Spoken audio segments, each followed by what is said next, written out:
क्या दोस्तों आपको पता है, हाल ही में सज्जनगढ़ वन्यजीव अभयारण्य सुर्खियों में रहा। यह सज्जनगढ़ वन्यजीव अभयारण्य किस राज्य में स्थित है और कोविड-19 के जैसी ही एक संक्रामक बीमारी हाल ही में फैली है और इस संक्रामक बीमारी की वजह से 5 लोगों की मौत हो चुकी है और 500 से ज्यादा संक्रमित। किस राज्य में यह बीमारी फैली है? और इसी के साथ साथ जब भारत और चीन के बीच LAC को लेकर जब तनावपूर्ण वातावरण है, तो हाल ही में भारत देश ने किस देश से राइफल खरीदने का हाल ही में सौदा किया है। ऐसे ही 13 बड़ी खबरों को कवर करते हुए हमने आज का बोले तो 1 अक्टूबर का करंट अफेयर का वीडियो तैयार किया है। यह वीडियो लास्ट तक देखे।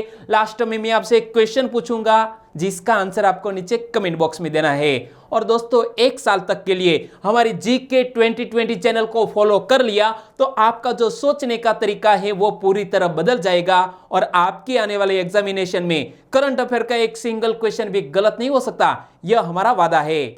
और दोस्तों आज के हमारे इस वीडियो को स्टार्ट करें और आपने चैनल को सब्सक्राइब नहीं किया है तो सब्सक्राइब कर लीजिए, बाजू में जो बेल आइकन है उसे भी प्रेस कर दीजिए क्योंकि आने वाले हर एक वीडियो की अपडेट आपको सबसे पहले मिले। चलिए स्टार्ट करते हैं पहले क्वेश्चन से। हाल ही में अंतरराष्ट्रीय बुजुर्ग दिवस कब मनाया गया? International day of older parents प्रति वर्ष मनाया जाता है दोस्तों 1 अक्टूबर को। जी हां, आज ही है 1 अक्टूबर और आज मनाया जा रहा है अंतरराष्ट्रीय बुजुर्ग दिवस। यानी कि इस क्वेश्चन का सही आंसर है अंतरराष्ट्रीय बुजुर्ग दिवस। और इस दिवस को बहुत से नामों से जाना जाता है, जैसा कि अंतरराष्ट्रीय वृद्ध दिवस, अंतरराष्ट्रीय बुजुर्ग दिवस, अंतरराष्ट्रीय वरिष्ठ नागरिक दिवस, विश्व प्रौढ़ दिवस, अंतरराष्ट्रीय वृद्ध जन दिवस। यह सभी दिन एक ही है और मनाए जाते हैं 1 अक्टूबर को। और यहां पढ़ सकते हैं international day of older parents कब मनाया जाता है दोस्तों? 1 अक्टूबर को।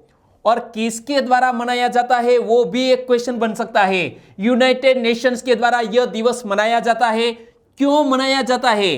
विश्व में बुजुर्गों के प्रति हो रहे दुर्व्यवहार और अन्याय को समाप्त करना और लोगों में जागरूकता फैलाने हेतु प्रति वर्ष यह दिवस मनाया जाता है 1 अक्टूबर को। और पहली बार अंतरराष्ट्रीय बुजुर्ग दिवस कब मनाया गया था वो भी एक मोस्ट इंपोर्टेंट क्वेश्चन बनता है। पहली बार मनाया गया था 1 अक्टूबर 1991 को। और वृद्धों की समस्या पर संयुक्त राष्ट्र महासभा ने सर्वप्रथम विश्व का ध्यान आकर्षित किसने किया था? अर्जेंटीना देश ने यह बुजुर्गों की समस्या को लेकर यूनाइटेड नेशंस का ध्यान आकर्षित किया था। और इसी के तर्ज पर इंटरनेशनल एल्डर्स डे प्रति वर्ष मनाया जाता है 1 अक्टूबर को। और दोस्तों इसी तरह हर क्वेश्चन से जुड़े इंपॉर्टेंट फैक्ट मैं आपके सामने रखता हूं। हमारा यह तरीका आपको अच्छा लगता है, लाइक करना मत भूलिएगा। चलिए दूसरा क्वेश्चन है स्क्रीन पर। हाल ही में सुर्खियों में रहे शब्द स्क्रब टाइफस के संदर्भ में कौन सा विकल्प सही है? सुर्खियों में रहा है यह शब्द जिसका नाम है स्क्रब टाइफस और यह एक बैक्टीरिया का संक्रामक रोग है। यानी कि इस क्वेश्चन का सही आंसर है बैक्टीरिया का संक्रामक रोग जिसका नाम है स्क्रब टाइफस। और यहां दोस्तों इमेज में देख सकते हैं यह रोग किस तरह फैलता है और हमारे शरीर पर कौन से इसके नेगेटिव इंपैक्ट होते हैं वो भी मैं आपको बता दूं। तो हाल ही में बैक्टीरियल बीमारी स्क्रब टाइफस जिसे बुश टाइफस भी कहा जाता है, इसके प्रकोप से म्यांमार की सीमा से लगे नागालैंड के नोकलाक जिले में, कहां पर? नोकलाक जिले में 5 लोगों की मृत्यु हो गई और 600 से अधिक लोग संक्रमित हो चुके हैं। और जब भी कोविड-19 की बीमारी आई है तो इस महामारी की वजह से हर कोई इंसान डरता है, कांपता है, क्योंकि इसी तरह का जो संक्रामक रोग है जो कहीं हमारी जान न ले ले और इसीलिए हमें सतर्क रहना चाहिए और सावधानी बरतनी चाहिए। लेकिन बात करते हैं स्क्रब टाइफस की। यह संक्रामक टोम्बिकुलिड परिवार के लार्वल माइटस के काटने के कारण फैलता है। और यहां देख सकते हैं हमारे शरीर पर यह लार्वल माइटस के काटने के कारण फैलता है जिसे चिगर्स भी कहा जाता है। क्या? चिगर्स भी कहा जाता है। और इस संक्रामक रोगी में निम्नलिखित लक्षण दिखाई देते हैं। कोई भी व्यक्ति यदि इस बीमारी से संक्रमित हो जाता है तो उन्हें बुखार होता है, सिर दर्द, शरीर में दर्द, कभी कभी शरीर में दाने निकलना, कभी कभी शरीर में दाने भी इस तरह निकलते हैं, और यह है स्क्रब टाइफस के कुछ महत्वपूर्ण लक्षण। तीसरा क्वेश्चन, भारत में 6 और असोल्ट राइफल कहां से खरीदेगा? दोस्तों, भारत देश 6 और असोल्ट राइफल खरीदने वाला है, क्योंकि भारत और चीन देश के बीच हाल ही में तनावपूर्ण वातावरण है। इसी को देखते हुए हमारे रक्षा मंत्रालय ने एक समझौता किया है और तकरीबन 72,000 ऐसी राइफल हम खरीदने वाले हैं अमेरिका देश से। कहां से? अमेरिका देश से। यानी कि इस क्वेश्चन का सही आंसर है अमेरिका। और यह क्वेश्चन सुर्खियों में क्यों आया? तो देखो, इंडियन आर्मी को अमेरिकी 6 और असॉल्ट राइफल का पहला बैच, यानी कि पहले हमने 72,000 राइफल पहले ही मिल चुकी है, और अब और 72,000 राइफल मिलेगी। और 72,000 अमेरिकी 6 और असॉल्ट राइफल की लागत कितने करोड़ रुपए होगी? तकरीबन 780 करोड़ रुपए में 72,000 अमेरिकी 6 और असॉल्ट राइफल हम खरीदने वाले हैं, क्योंकि हमारी जो बाह्य सुरक्षा है, हमारी जो सीमा की सुरक्षा है, इसे हमें कड़क करना होगा, क्योंकि कभी भी हमारे जो पड़ोसी मुल्क है वो हमारे साथ हमला बोल सकते हैं, और इसीलिए हमने यह सौदा किया है 780 करोड़ रुपए का। और 6 और असॉल्ट राइफल की कुछ खास विशेषताएं हैं, वो भी मैं आपको बताना चाहूंगा। क्या विशेषताएं हैं? आधुनिक assault rifle counter terrorism operation वाले इलाकों में इसका इस्तेमाल किया जा सकता है, और फिलहाल LAC पर तैनात सैनिकों के पास भी यह असॉल्ट राइफल है। हम भी दोस्तों किसी से कम नहीं है, और ये असॉल्ट राइफल मौजूदा इंसास राइफल को रिप्लेस करेगी, क्योंकि जो हमारे बहुत से सैनिक इंसास राइफल का इस्तेमाल करते हैं, इसके बदले स्थान लेगी यह असॉल्ट राइफल, और जो हम खरीदने वाले हैं अमेरिका देश से। और अमेरिका की बेसिक इंफॉर्मेशन तो आपको पता ही है कि अमेरिका के वर्तमान राष्ट्र प्रमुख है डोनाल्ड ट्रंप, लेकिन चुनाव आने वाला है और कमला हैरिसन भी हाल ही में सुर्खियों में रही है, तो उसके बारे में भी आपको पता होना चाहिए। चौथा क्वेश्चन, वर्ष 2019-20 सत्र के लिए all India football federation player of the year के रूप में किसको चुना गया है? 2019-20 के सत्र के लिए ऑल इंडिया फुटबॉल फेडरेशन के प्लेयर ऑफ द ईयर के लिए पुरुषों में चुना गया है गुरप्रीत सिंह संधू। कौन? गुरप्रीत सिंह संधू, और वो हमारे भारत देश के एक जाने माने फुटबॉल के गोलकीपर है। तो देखो, all India football federation player of the year पुरस्कार 2020 जो घोषित किया गया है, तो इस पुरस्कार का गठन कब किया गया?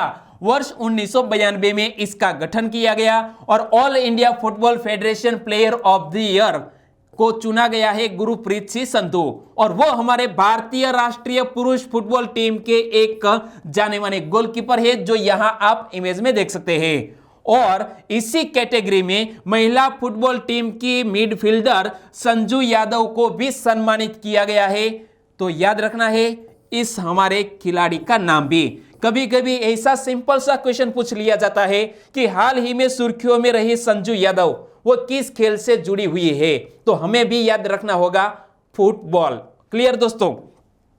और यह पहली बार है जब पंजाब में जन्मे गुरप्रीत सिंह संधू को all India football federation player का वार्षिक पुरस्कार मिला है, जिसके साथ ये सम्मान पाने वाले देश के दूसरे गोलकीपर बन गए हैं। उससे पहले वर्ष 2009 में सुब्रत पाल को यह पुरस्कार मिला था। किसको? सुब्रत पाल को 2009 में यह पुरस्कार मिला था।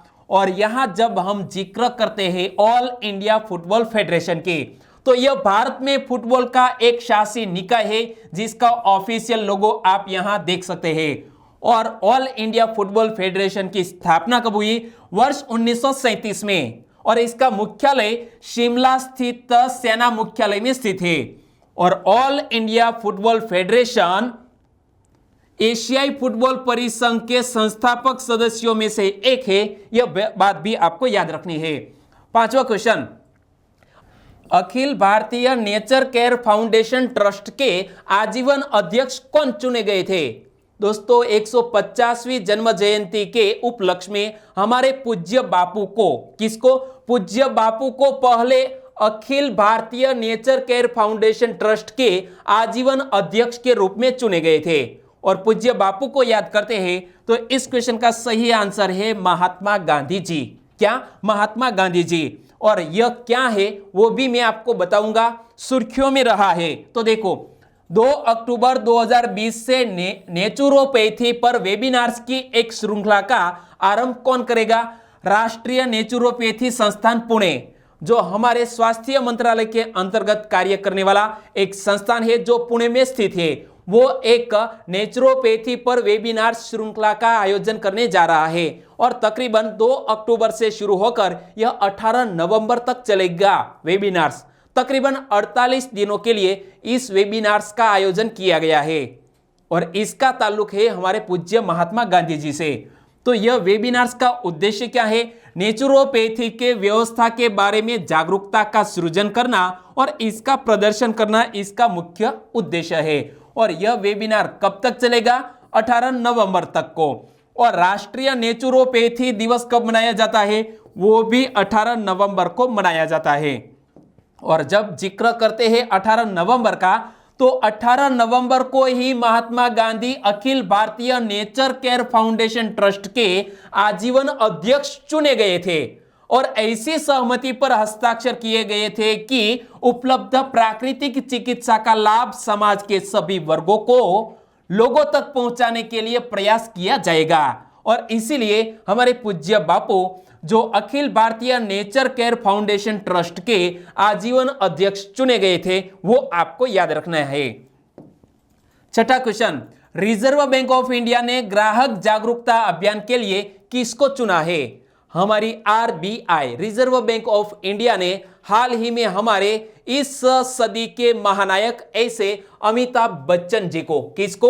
अमिताभ बच्चन जी को इस ग्राहक जागरूकता अभियान के लिए चुना है। यानी कि इस क्वेश्चन का सही आंसर है अमिताभ बच्चन। और यहां आप पढ़िए, सुरक्षा जागरूकता से शुरू होती है और जागरूकता आपसे शुरू होती है। अधिक जानकारी के लिए जुड़े रहे आरबीआई के साथ। और लिखा है आरबीआई कहता है जागरूकता बनाइए और सतर्क रहिए। और इसीलिए आपको याद रखना है हमारे ग्राहकों के साथ कभी कभी ऐसी धोखाधड़ी होती है कि जिसके अकाउंट में से कोई भी हैकर्स जब पैसा निकाल लेता है तो सतर्कता बरतने के लिए हाल ही में यह अभियान आरबीआई के द्वारा चलाया जा रहा है।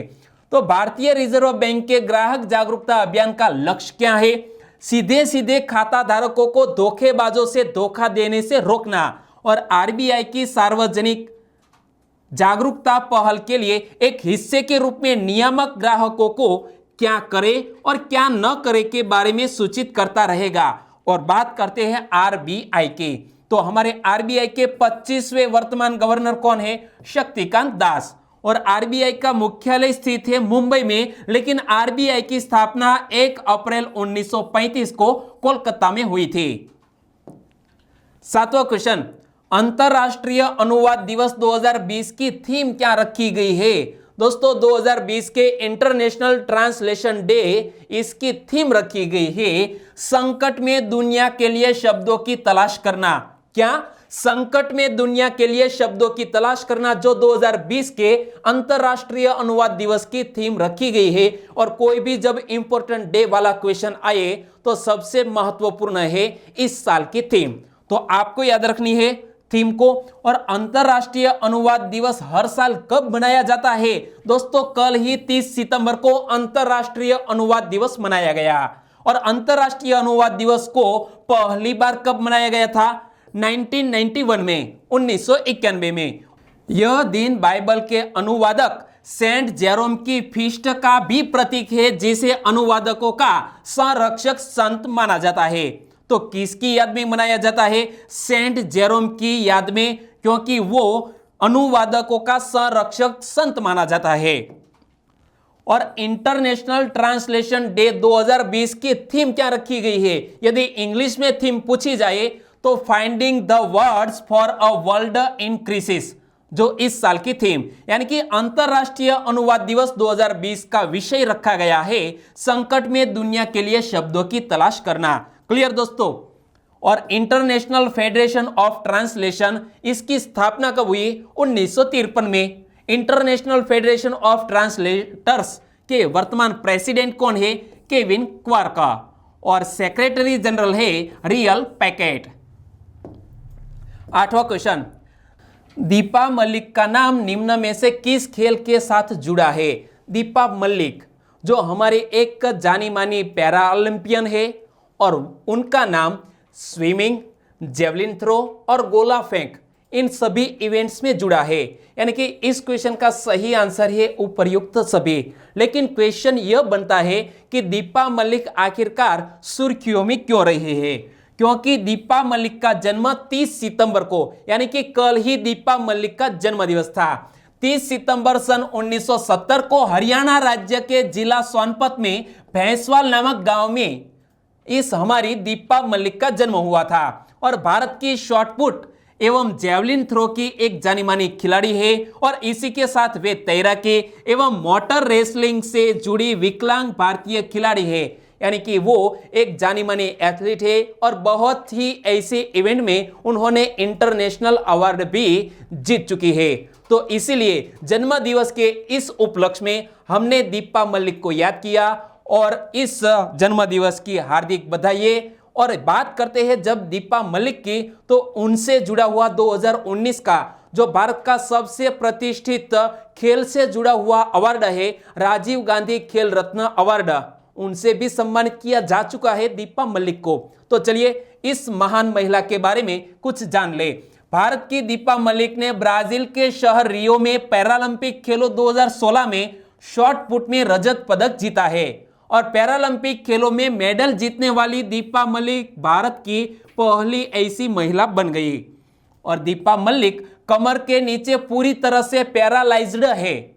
उनके पति एक आर्मी ऑफिसर है और उनके 2 बच्चे भी हैं और 2012 में अर्जुन पुरस्कार से नवाजा गया था दीपा मलिक को। और दीपा मलिक ने वर्ष 2008 तथा 2009 में यमुना नदी में तैराकी तथा स्पेशल बाइक सवारी में भाग लेकर 2 बार Limca book of world record में भी अपना नाम दर्ज कराया है। यानी कि अपने जीवन में बहुत सी उपलब्धियां हासिल की है दीपा मलिक ने।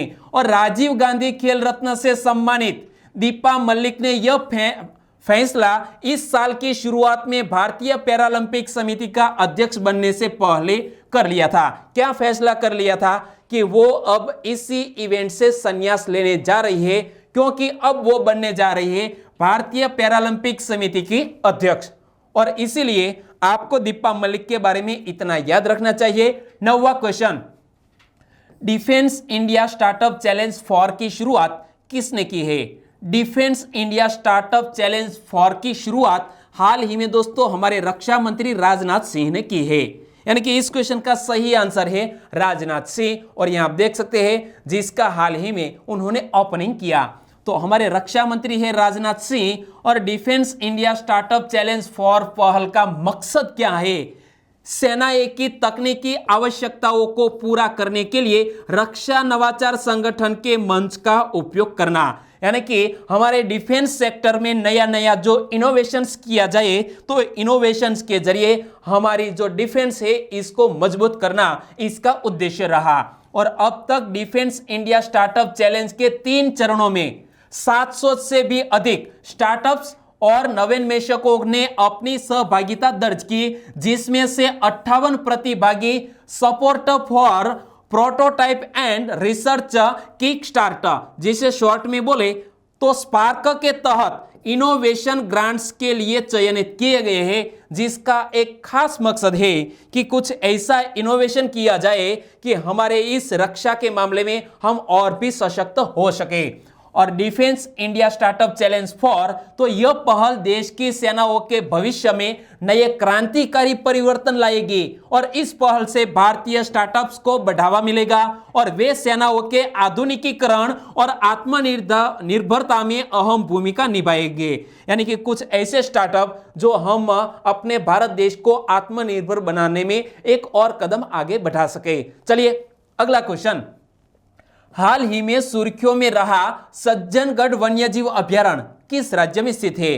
दोस्तों यहां आप देख सकते हैं मानसून की सीजन में यह खूबसूरत नजारा, और यह नजारा है सज्जनगढ़ वन्यजीव अभयारण्य का। और यह सुर्खियों में क्यों रहा? पहले तो मैं आपको बता दूं कि यह राजस्थान राज्य में स्थित है सज्जनगढ़ वन्यजीव अभयारण्य, और इसलिए इस क्वेश्चन का सही आंसर है राजस्थान। लेकिन राजस्थान के उदयपुर जिले के प्रसिद्ध सज्जनगढ़ वन्यजीव अभयारण्य में आक्रामक लेंटाना झाड़ियों को उखाड़ने के लिए एक विशेष अभियान ने घास के मैदानों की पारिस्थितिकी पुनर्स्थापना एवं जैव विविधता को बचाने में मदद की है। यानी कि यहाँ पर जो लेंटाना झाड़ियाँ है उसे उखाड़ दिया गया है, क्योंकि इसकी अधिकता के कारण वहां जो घास का जो मैदान है इसका नष्ट हो चुका था। यानी कि यहां आप देख सकते हैं दोस्तों, बहुत से ऐसे स्वयंसेवी समूह ने यह कार्य किया है। जो बहुत सी ऐसी भूमियां थी इसे हाल ही में फिर से स्वच्छ किया गया और बहुत से पौधे भी लगाए गए। तो भारत में पहली बार वर्ष 1807 में लेंटाना कैमरा का पता लगाया गया था और 45 दिनों के बाद लगभग 10 हेक्टेयर भूमि को साफ कर दिया गया है इस टीम के द्वारा। और राजस्थान वन विभाग ने साफ की गई भूमि पर 500 से अधिक पौधे भी लगाए हैं। यानी कि फिर से हरा भरा बनाने का प्रयास यहां पर किया गया है। और सज्जनगढ़ वन्यजीव अभयारण्य जो भारत के भूगोल से जुड़ा हुआ एक मोस्ट इंपोर्टेंट क्वेश्चन है, तो आप जान लीजिए सज्जनगढ़ वन्यजीव अभयारण्य के बारे में। दक्षिणी अरावली पहाड़ियों में यह छोटा अभयारण्य जो 5.19 वर्ग किलोमीटर क्षेत्र में फैला हुआ है और बड़ी संख्या में शाकाहारी जीव जंतुओं का निवास स्थल है यह सज्जनगढ़ वन्यजीव अभयारण्य। और यहाँ एक कृत्रिम झील है, यहाँ देख सकते हैं बहुत ही खूबसूरत नजारा है यह कृत्रिम झील, जिसे जियान सागर के नाम से जाना जाता है। क्या? जियान सागर के नाम से जाना जाता है और इसे टाइगर लेक के नाम से भी जाना जाता है। इसे वर्ष 1987 में संरक्षित क्षेत्र के रूप में घोषित किया गया था। यानी कि सज्जनगढ़ जो वन्यजीव अभयारण्य है इसे संरक्षित क्षेत्र के रूप में घोषित किया गया था 1987 को। 11वां क्वेश्चन, भारत जलवायु परिवर्तन से निपटने की वैश्विक लड़ाई में अग्रणी होने पर किस देश के साथ सहमत हुआ है? हाल ही में भारत दोस्तों किस देश के साथ? डेनमार्क देश के साथ ऐसे जलवायु परिवर्तन से निपटने के लिए वैश्विक लड़ाई में अग्रणी होने पर एक डेनमार्क देश के साथ सहमत हुआ। यानी कि इस क्वेश्चन का सही आंसर है डेनमार्क। और डेनमार्क की प्रधानमंत्री कौन है? हमारे भारत देश के प्रधानमंत्री, वो तो पता है, लेकिन चलिए प्रधानमंत्री श्री नरेंद्र भाई मोदी जी और डेनमार्क की प्रधानमंत्री मैट फ्रेडरिक्सन की वर्चुअल शिखर सम्मेलन की बैठक के बाद संयुक्त बयान जारी किया गया। और आपको याद रखना है डेनमार्क की प्रधानमंत्री जिसका नाम है मैट फ्रेडरिक्सन, और इसके साथ हमारे प्रधानमंत्री ने यह एक संवाद किया है, एक शिखर बैठक आयोजित की है।